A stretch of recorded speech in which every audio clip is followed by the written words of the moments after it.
Happy Valentine's Day, guys. Speaking of which, do you love my sweater? Oh, I do love the sweater. Okay, that makes more sense now. It would have been great either way, but it is festive. Thank you. Thank you. I appreciate that. Well, where do we stand on the holiday? I always forget it's happening, but my wife doesn't care about it. God bless you. I remember the first Valentine's Day that I spent with my wife where I didn't put enough oomph into it. So I tried to make every day Valentine's Day, especially on Valentine's Day. I love you know what I mean? I love that. You know, like you could tell somebody you love them every day, but Right. on that day, you're supposed to love them even more. Correct. Kind of like 420.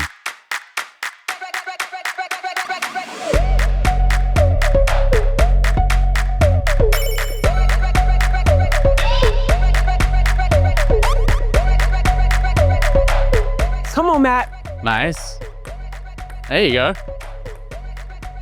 That counts. Those rackets are in the way. That was... We doing this right now, Matt. You are a great coach. Thank you. All right, my friends, today we're going to be talking about being on the edge of sports greatness. I'm talking about when everything's on the line and the margins are razor thin. First, we're going to start with NBA All-Star Weekend, which we know is a little bit broken. It's on the edge of irrelevance. Everyone is not paying attention to it. We're going to talk about how we think we could fix it before it falls off the cliff completely. Then we're going to dive into the heat of the Olympics when a flawed routine gets rewarded with gold. Sometimes greatness isn't pretty, and we're going to break down why. And then finally, what's the secret to living on the edge of greatness? I'll give you a hint. It has something to do with that ping pong table back there. We're going to learn about how that sport can rewire your brain and may even be the key to living a longer life. What do you say? Shall we get into it? Ready. Let's go. Y'all, do you remember counting down the days until NBA All-Star? Watching every minute of the weekend, trying to figure out who's going to win, East, West. Watching the dunk contest, which was must-see TV. Those are the days. Well, yeah, those days are gone now. The players don't seem to care, okay? The fans have followed suit. And for that reason, Bulls writer Joel Lorenzi joins us to help us try to figure out how do we breathe life into an event that is on life support. Welcome, Joel. Thank you guys for having me. Of course. We know All-Star Weekend is in full swing right now in Los Angeles. Give us a little preview. What's going on down there? No LeBron, no Steph. Big deal for LeBron because it's his first time in 21 years not being in the game. No Shai. This is the guy that's supposed to be face of the league, right? He's not in the game. They're the most entertaining ones. And they're also the guys that know how to put on a show. Yeah. So these new guys, which there are some new faces, are you excited about those, Joel? Not exactly, right? And no Steph brings weight for Brandon Ingram to be in the game. Another reason people probably don't care. For people to care about this, I mean, they need the older guys, right? I mean, they've always needed the older guys to care or at least be part of the game. You don't even get that. You don't even get Steph laying down on the court, right? Like, not only do they not care, they're not in the game. Right. Let's break down the U.S. versus world format. How is that all working, Joel? Yeah, 3 teams, 8 guys on each team. Well, one is Team World and then the other are compiled of like the American guys based on like, it starts as East, West, but now it's like kind of shuffled. Yeah, because you'll be shoving people into all-star contention that aren't all-stars if you're trying to fill Just out to fit a out US the team 24. against a world team. What do we think is broken about All-Star? Competition, that element of competition, right? I mean, people have complained for years. I think there's some revisionist history about the level of competition over the past few decades. Like, it's not always as exciting as guys of like golf's generation will make it out to be. Ooh, say it. Just saying. But I'm with it. I mean, it's definitely declined in recent years. This has become a very like uncompetitive weekend. And that's not just the game, that's the weekend. Like, people don't want to be part of the dunk contest anymore. The 3-point contest is like the thing we've clung to, and like you could have better shooters in there. But the league is going to gimmicks to save the weekend. Yeah. And while the novelty is cool when it starts, it wears off and people are back talking about why this thing should be abolished probably, so. Robert, I know you probably watched All-Star Weekend as like a fan and been able to appreciate it. What are your thoughts on it? That Vince Carter dunk contest, that I still remember watching it live. And I still remember just like what a feat and a display it was. Like, to me, when you watch that, it's the grace and the power that he brings to that competition. And that you only get that when the best athletes are doing it. And the fact that now we don't have the best players, I think it just takes something away from it. The All-Star game and the All-Star weekend has taken a turn because of, let's face it, like when more money is involved, things get lamer. Yeah. This used to feel like your NBA club that people were invited Exclusive a little bit, show. yes. And I'm might be the old head here. I am the old head here doing the whole thing. But I don't know how they'll get it back, but I hope they do. Because I am one of these people who every year watches this thing to see how much now I don't like it. Right. Yeah, 200 points. Yeah, you're hate watching it now. Right. When was the last time we even cared about the celebrity game, right? Like there are Ever care about it? Hey, listen, man. The last time I cared about celebrity games was like Rock and Jock on MTV. Yeah. Yeah. When it was actually like supposed to be a spoof, right? Like now it's, Yeah, you know. that predates me. So I mean, the gimmicks are in abundance from Friday to Sunday. I mean, this world versus US thing is a gimmick, and for what it's worth, like I guess credit the NBA. Like they're trying to tap into the one thing that has made this weekend special, whenever it was special, is pride, right? Like they're hoping that these guys who are on the world team or they're on the US team feel a sense of pride and want to compete for their country, because that's what you got to tap into. If that wears off, if it even exists in this game, once that wears off, we'll be back at the table talking about what's the next gimmick. Hey, bring back the old timers game. I don't know, and damn it, being the old timer on this set, you know, it's nothing like watching 50 and 60-year-old dudes pull hamstrings. This is good. This is good. Bring back the Actually, old timers game. It's going to lean into what I want to do. I want to play a game. Y'all know I love a game. Okay. The game is simple. You're going to be commissioner for a day. All right. You have the opportunity. Too much power. It's a lot of power. It's a lot of power, but you have the opportunity to be commissioner for a day and make the All-Star weekend better. Okay. What are you going to do to make it relevant again? Commissioner Lorenzi, reporting for duty as our guest. I need a gavel. Go for first. this. We need a one-on-one game. Okay. All right. A one-on-one game, mostly because, again, you have to tap into that pride. When you see guys more prideful than when they're playing one-on-one. It's not even guys. It's I like any this hooper. Stuff. Any Yeah, hooper. I like We're this stuff. seeing this happen right now in Yeah. Unrivaled. Okay, I don't know if you guys saw the first night of Unrivaled one-on-one. Best matchup. Veronica Burton goes up against Courtney Williams, who's, quote, calls herself a walking bucket, gets shut out by Veronica Burton to the point that after she finishes, she is gasping, hand clasped over her mouth, being like, oh, did that just happen? People are hyped. People are getting ready. Like, you're absolutely right. Any hooper going one-on-one, it's the thing. It's the thing. You need rivalries in this thing. That's why East-West was historically, like back when the East mattered, like it was a great thing, right? Like people had something to get behind. And when you bring it to individual pride, like Ant Edwards versus Wembanyama one-on-one would feed families, right? Like you got the shit fucker Ant Edwards is. You got Wemby, who's a prideful dude. And of course, like these are two of the more prideful guys in the game. Sure. And this stuff bleeds into the rest of the season, right? Yeah. This stuff becomes lore. Like you need to tap into that. Seriously. I'm with that. Commissioner Mays, what you got? I feel like there has to be some sort of large financial incentive for guys to care. I spent a lot of time thinking about this last night because I was like, all right, how would this actually work? What is the number? And I'm curious what you guys think is the number that would actually get guys to care. So my thought was, what if we had 25 All-Stars, 5 guys per team, and we televise the draft? So the 5 highest vote getters are the captains. They pick their teams. And then we have like a pickup tournament over 2 days. And on Sunday, you have like a best of 7, 2s and 3s to 21 with the best 2 teams. 5 guys per team, winner gets $25 million. $5 million each. Ooh, Like, okay. Guys would care. And like that to me is like, okay, what is a format that would be interesting? And what is the money at the end of the road where you see you guys really care? I'm gonna push back on this a little bit because like 500,000 is cool to Tyler Kolek, but like what is 5 million to Shai, who's gonna make 70 million? It's a great question. In a year. And who knows off Nike and I was gonna Converse ask and whatever. you guys, like what is the bar? Like what do you think is the financial incentive where you would get guys to play 100%? I don't think, why are you having to dangle 5 million in front of their faces for a game that players in past generations didn't need that money to compete in? Like where did that element of it go? You didn't need to dangle 5 mil in front of Kobe. Commissioner Goff. This isn't an original idea. Nick Wright mentioned it talking to Bill Simmons the other day. White guys versus black guys. Oh my God. Hey, listen, and you get to pick, you get to choose up. You know, if you are a kid who's got parents who are of both, you know, backgrounds. Get out. Hey, I knew where this is going. Leave, Jason. You want to get this country Is this just a pickup game? back in the basketball? Hell yeah.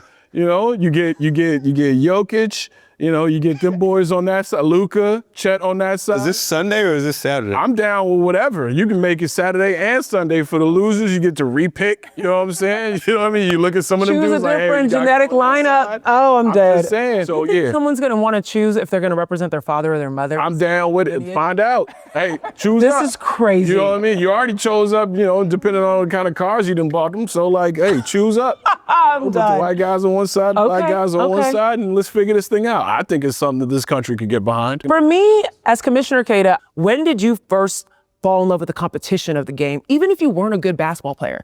In gym, right? Playing recess or playing in gym, learning the game knockout. When we saw Team USA get ready for the Olympics last, there was so much content coming in from behind the scenes of Anthony Edwards playing horse with Steph, right? And watching the best in the world do these crazy shots. I feel like there's something childlike and fun about that, and you can tap back into that and get the fans excited too. I think so. And it's such a light lift if you get a guy like Steph. Like, what is it for him? Yeah, to play horse, to play knockout. Not asking him to do a lot. It's a good solution for me. And maybe there's other, like knockout, like you said, like there's other games we used to play that are light lifts for these guys that they shouldn't need an incentive for. Since most of the NBA pretty soon here is going to be all of the sons of the NBA players, we haven't played against their dads.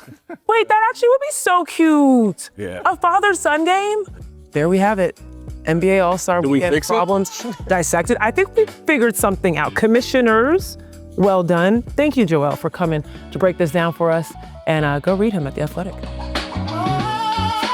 So the sports betting team at The Athletic published an article this week about how figure skater Ilia Malinin is the overwhelming favorite for Olympic gold due to his extreme technical difficulty. Going into the team competition, he had minus 10,000 odds on FanDuel to win individual gold, the equivalent of a 99% chance of victory. That's wild. Yeah, I was looking at that story that you're talking about, the sports betting team did, and the comparison they made was essentially to a 16 beating a 1. Yeah. NCAA. Yeah, absolutely. Those are the odds that we're talking about here. And that, how often does that happen? Twice, right? I think 2 or 3 times in history. 2 or 3 times in history. In the men's side. On the men's I think side. it's happened once in the women's side. Harvard, Stanford. So this is like shooting star events. That shouldn't be the gold medal at the Olympics. It really does speak to just the distance between him and everybody else for the reasons that you said. Exactly. So following team competition, Malinin is listed at minus 4,000 on FanDuel and minus 2,000 on Caesar. That's still a 95% to 97% chance of winning gold. As we film this, Malinin is only 4 hours away from going for individual gold. So for those of you watching this in the future, you already know if he won gold or not, but that's some crazy chances. All right, so if he really spits the bit on this, you can bet against him, you can make a killing, right? But why has Vegas determined that that would be so unlikely? Like, what's happening here? Are the people that he is competing against not up to snuff? Like, Well, I mean, there's debate about that, but it's really about just his technique and what he's doing. The odds are so good because quad god, as he's called, and it has nothing to do with quads. That was my first thought too. I was like, Has how big nothing to do with quads. It's the opposite of that. He's a very skinny man. Correct. And he can move that weight very easily into quadruple jumps, which he packs a lot of his routines with. That makes basically a virtual insurmountable mathematical advantage. When you're doing these type of jumps, the numbers go up. So even when he fumbles, he's still easy money. This to me is a conversation about aesthetics, right? And I think that it's a fun kind of push and pull. When I was learning more about this and reading about it, essentially because the technical mastery is so far above what everyone else can do, and the points and the incentive system and how figure skating is scored, that's where the distance gets created. And so I think it becomes a question of how much aesthetics do we need to appreciate sports, especially in a sport like this. In football, at least, and basketball, there's an objective measure for how you win the game. I would argue that in figure skating, shouldn't we consider artistry more in how we're rewarding this? And so this to me feels like a very specific, unique example. I personally think anytime you're impressed with an athlete, it's not only that they're super efficient and that they're super talented, it's because they do it gracefully. Yes. There's Right? a beauty to it. There's a beauty to it because they do it effortlessly in a way that you're like, whoa, if I did that, I'd be looking like a brand new fawn coming out of my mom. Like, what's going on? But someone else is doing it and they're landing beautifully. And then also there's an aspect of like feeling what they're doing. Yes. And that's something that is a critique about Ilia Malinin, is that he doesn't quite feel it. He's just technically superior. Yeah, the robots of the sports world, we really haven't gotten a full appreciation for over the years. Like you look at tennis, like Pete Sampras was one of those technical tennis players who, one of the greatest of all time, but we don't talk about him in the lore that we do some of these other beautifully brilliant players, right? I, for one, don't like the U.S. Open because of how hard they make the courses. I don't want to watch. It's all power. Yeah, I don't want to watch golfers struggle. That's the other thing too. I don't want to watch the best be brought down to size so we could feel like they're getting their just due as well. So I think sports and all of us need like a little bit more soul in this AI world that we're in. Everything seems like it's just so copy and paste, and you can just go ahead and manufacture something. Him competing at this level and doing things that people can't do is one thing, but Simone Biles did that as well.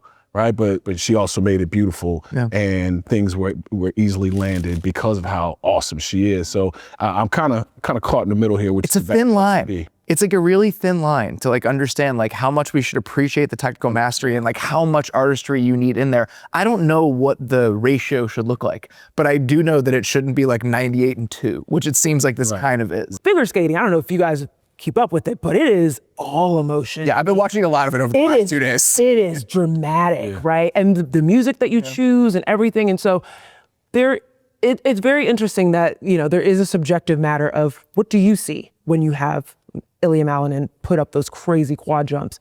But he does have this one signature move that earns him exactly 0 points. He's just showing off at this point, and that's the backflip. And a lot of folks, and I've seen a lot of headlines, say that he's the first person to legally land a backflip in Olympic history. But he's not the first to complete one. And I want to say, in honor of Black History Month, happy Black History Month, everyone, there is a French woman named Soraya Bonali who landed a backflip on a single blade in the 1998 Olympics in Nagano, Japan, back when it was against the rules. That's why Malinin was the first to legally do it. She did it before it was legal. And while figure skating used to prioritize clean edges and frown down on circus tricks, as some folks like to say, the backflip is modern skating has shifted towards more extreme technical difficulty. Malinin should be celebrated today for this acrobatic feat. Shout out to him. I can't do a backflip in my real feet. But Bonali should not be forgotten, especially because she pioneered this move despite the fact that it was being punished at the time. And I love that it was a nice little French kiss and maybe a little middle finger to the judges. I was reading today, Marcus Thompson, who's covering the Olympics for us over in Milan right now, was talking to Chris Branch, who does the Pulse at The Athletic, and he was trying to find a comparison for Malinin. And he almost falls in this strange category where we don't have that many athletes that rise to a level of like transcendent greatness like this, but also feel like they don't have the level of soul we want from them. And that seems like kind of the tension that exists here. I remember back in the day when I was a kid, you'd hear about the famous scoring of the Russian judge and how it would always be tougher than everybody else. Like these people have grown up in these generations where they are asked to do things that, are sometimes death-defying and haven't been pulled off before or rarely pulled off before. Once you master it, it's now the evolution of the sport. So sometimes you come to that fork in the road, and maybe Malinin is one of those fork in the road type of talents. You know what this makes me think of? The dunk contest. And how the old heads don't give credit to the young ones because they're like, it's not the same. It's not the same. Things been done. Energy to it, right? Yeah, this is going to be interesting. Well, we'll be keeping our eyes on the Winter Olympics overall as history is being made every single day.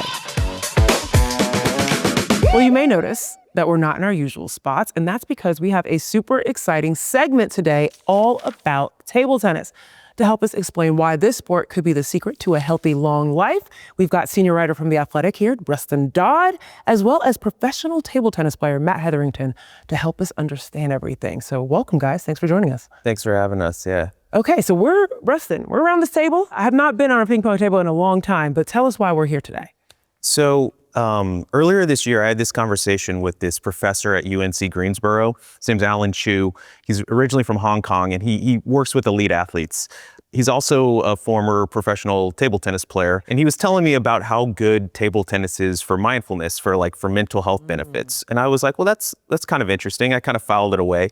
And then there was this movie coming out, Marty Supreme, Timothy Chalamet. I was like, I wonder if there's like something about table tennis. I was really curious, like, what does the research say about like mindfulness, mental health? Have people looked at this? It turns out a lot of people have looked at this. Like over the last 10 years, there's been so much research on what table tennis actually does to our brains. When we talk about what makes a better life and how this correlates, like what's the connection there? Like what's the science? What's the data? Last year, there was a bunch of researchers in China, and they looked at 20 professional table tennis players. They used MRI machines, brain scans, compared to just 20 non-athletes, just regular people. And they found that the table tennis players had like enhanced brain structures, brains that are really neurally efficient. And it's, you know, the kind of stuff that makes us able to make decisions quicker. Study after study shows that sort of neural efficiency, that sort of communication between the different parts of the brain does happen when you play a lot of table tennis. It's funny, when I think about table tennis, I immediately think of Forrest Gump. If you remember, he was in the gunshot wound ward, right? That was where he was supposed to be recovering. And there is something to be said about what ping pong can do for helping, especially with head injuries or things of that sort. Matt, you play. I think that there's something that you can share about what this does for you when you play. So what do you feel? Yeah, I mean, I don't have CGI to help me. That's right. So, That's right. A lot more hours of practice for me.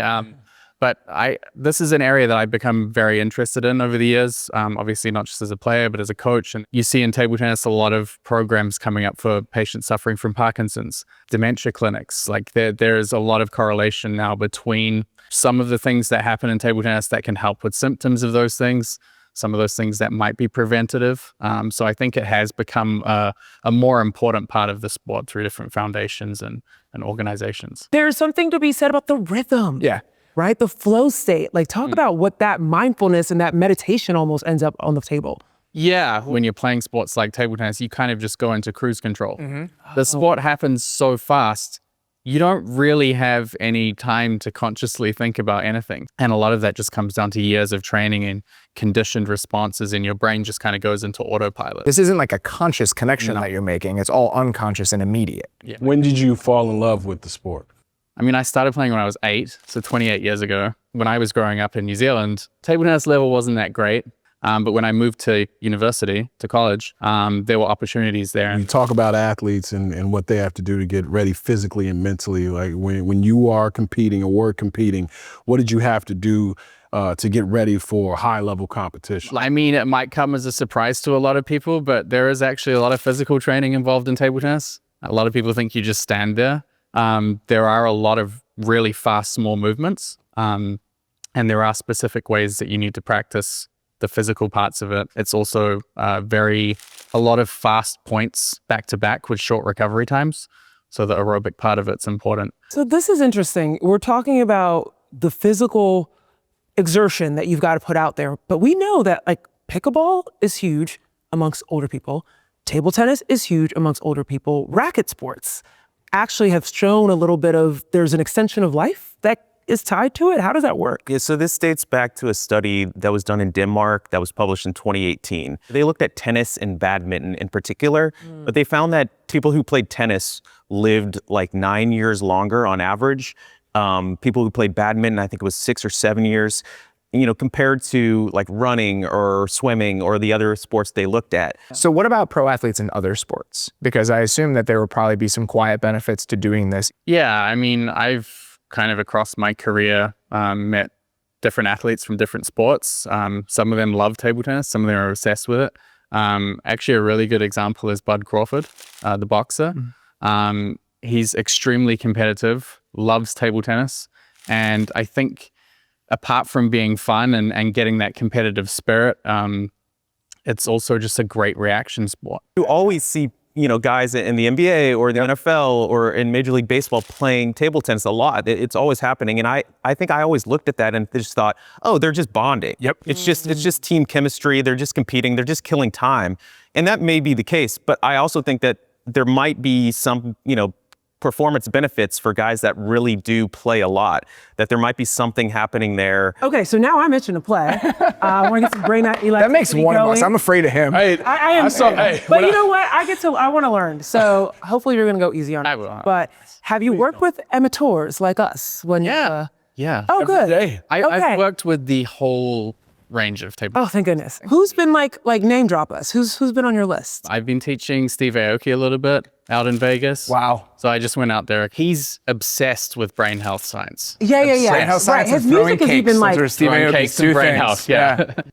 I did What the Fit, the YouTube series with Kevin Hart and also Keegan Michael Key. Yeah. That one was super fun. Okay, Matt. I want to learn something. So what's the right term? Is it ping pong or is it table tennis? I'm pretty open to people calling it whatever they want. I think I'm gonna be left. Show you the grip. I'm ambidextrous. That's a good, I'm left-handed, so that's a Oh, good nice. start. Okay.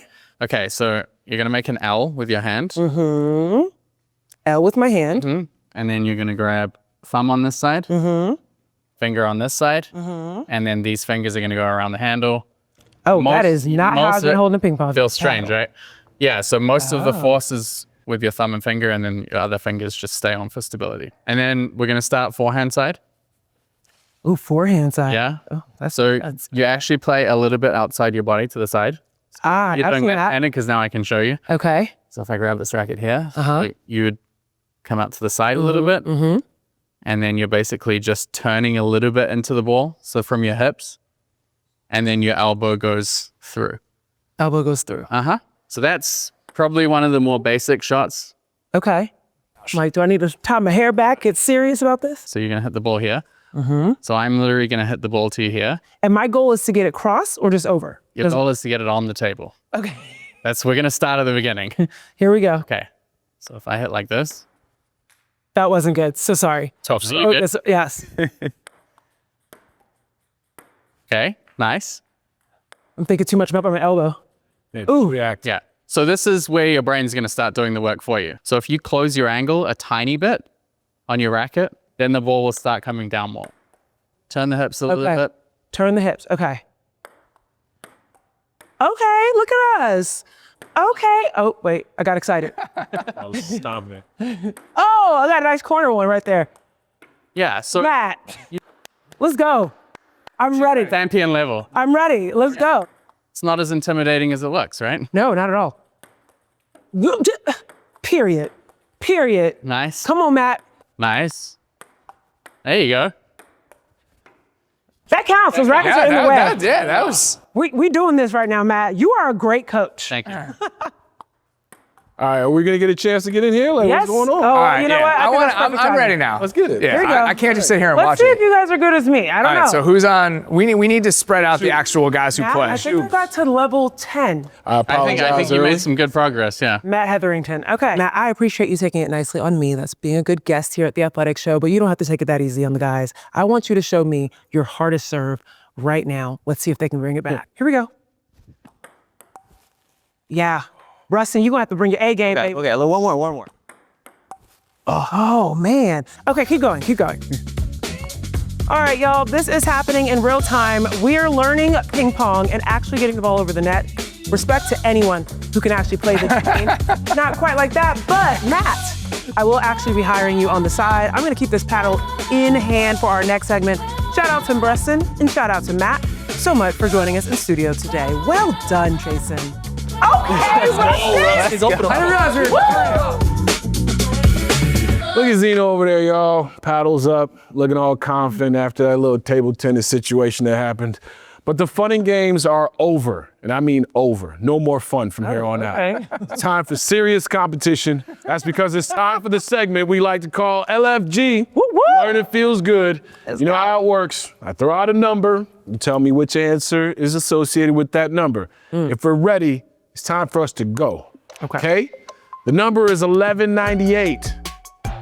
Not 1738. Shout out to 1738. Shout out to Fetty Wap. Is it A, How many people have signed an online petition urging the ex-girlfriend of Sterla Holm-Legreed to take him back after he admitted to cheating on her following his bronze win in men's biathlon? The exhaustion. In that side. So ridiculous. Bad move, my guy, bad move. B, number of steps one of Bad Bunny's sugarcane plants took during the Super Bowl halftime show. Because it was all people. Yeah. Steps on, right? C, total feet of yarn avid knitter and alpine skier Breezy Johnson brought to Milan. D, the number of successful dunks by dunk contest competitors in All-Star history. Oh, successful dunk. 1198, give it to me. Is Okay. it my man who told on himself? Is it the avid knitter? The Bad Bunny sugarcane plant is my guess. I feel like that too. Yeah. Only, how many, it's feet? It's steps. Is it steps? steps? Yeah. Steps. So Yeah, I feel like how Got your is a football Fitbit. field? That's too many yards of knitting. Terry, And there's, the dunk contest started, just look this up, in like who keeps track 1980s. of that? Successful dunks? Who keeps I track feel of how like many dunks there's been? that's way too much. I'm going to B. I'm going B too. all right, the answer is B. The number of steps one of Bad Bunny's sugarcane plants took during the Super Bowl halftime That's show. hilarious. Austin Clapman, a 26-year-old former college tennis player working in corporate finance, signed up for a halftime show audition after his mom sent him a link. Shout out to moms. And ended up performing as a sugarcane plant during Bad Bunny's Super Bowl 60 halftime show at Levi's Stadium. The endurance sports enthusiast tracked his performance on a fitness app, documenting that he took 1,198 steps covering 0.57 miles. Half a mile. Half a mile, yeah. He Okay. posted his stats on TikTok, which garnered 1.2 million views in under 48 hours, with people fascinated by the people behind the bushes. And shout out to being in corporate finance and your mom still thinking you need another job. That's the real story here. Facts. Yeah. That's facts. All right, y'all, that's gonna do it for today's show. Thank you so much for Joel Lorenzi dropping by, telling us a little bit about the NBA All-Star Weekend, which I'm on my way to, by the way. So remember, you can find episodes of The Athletic Show early every Saturday on Fire TV, and head on over to theathletic.com for more of the best sports journalism in the world. See you guys next time.